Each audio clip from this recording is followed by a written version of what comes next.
So that is something that may be looked at.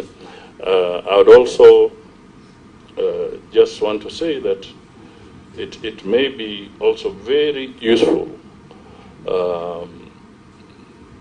unless I'm mistaken, Mr. Chairman, but I was trying to look at why have we been seeing cases where legislation is collapsing a lot in court.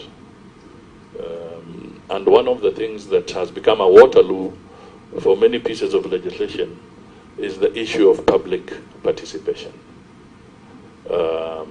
It is a provision in the Constitution, but I would want to appeal to Parliament to give it more thought so that we can refine that area and figure out what is really public participation, what is adequate, what should be the parameters, because it's still vague. We are going by court rulings largely on this matter. I think some help from Parliament to refine this area might be very, very useful so that we can avoid too many delays of critical pieces of legislation as we go forward. I agree that we must continue looking at functions of government. There's wisdom always from a different perspective when creating the structures and functions of government. And all I can say now before this committee is that it's now going on record that there may be need going forward to review some of the functions and maybe where they are domiciled. I would not want to say that the Executive Order #1 is cast in concrete. It is a living document that can be reviewed for further efficiency in government in some of the sector areas. I want to state that we must once again take Parliament very seriously. We must take the reports of the Auditor Generals very seriously. We must work in collaboration to help some of the critical independent institutions with the necessary resource. The Auditor General's office needs a lot of support. The budgetary allocation over the last few years has not been commensurate with the kind of tasks that they have. Just the way we saw that the judiciary needed more support, I think also institutions and offices like the Auditor General will need more support because their role of providing audits in a timely manner for all public entities, including county governments, is a very tall order. And they need to be resourced appropriately, financially, technologically, and even in terms of human resource. So these are critical areas. Kwa yale mambo ya agenda 4 zile kubwa, the big 4, kilimo, manufacturing, mambo ya afya na mambo ya kupeana makao ya kiheshima kwa Kenya, mimi nitasema tu kwamba katika ile manifesto yetu ya Kenya Kwanza, hii agenda ambayo imetajwa hapa imenukuliwa kule ndani, iko kule ndani, na tutazidi kuangalia kwamba wakati pesa za kitaifa zinatengwa ama zitaelekezwa katika sekta hizi, ili tuwe na uwezo wa kuhakikisha kwamba tutatimiza yale ambayo tuliahidi wa Kenya.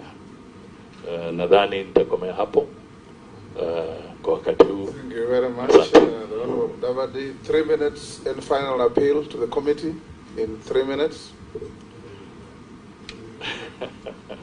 My prayers are that you find me suitable to work with you and to work with other Kenyans in delivering service to the people of Kenya.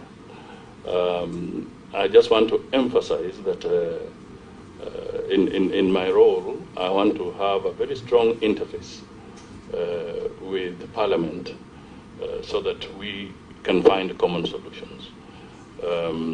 We are all there to help the people of Kenya, to serve them, and we cannot serve them by being isolated and living in silos. We must be able to cross the aisle and talk to each other. So this is what I would really want to encourage, and to say that I'll be ready and willing at all times to engage with you, either collectively, as maybe in committees, or even individually as legislators, so that we can find solutions. The final thing I would urge is that we should also remind Kenyans that the challenge ahead of us is very, very serious. It's not a game of flattery to the Kenyan people. It's a question of being honest, being truthful, getting the right information to make decisions, so that we can restore, Mr. Chairman, let us restore trust in government. Let it not be a government of rumor mongering. This is what we want to try and avoid. We want to have an open government. We want to be able to have the facts on the table. Principles of accountability, transparency must be at the forefront of what we do. And also, when looking at the budgets, I would just help that plead with the Parliament that help us to eliminate something that I kept on calling in my campaigns as budgeted corruption. Budgeted corruption. This is something that we all need to fight and deal with. Up to this day, the person I'm going to meet at the railway station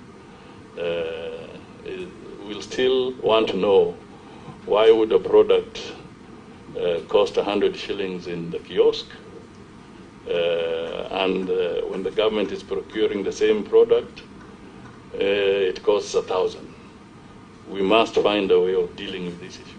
So I'm appealing to members of Parliament that as we go, let's work together, because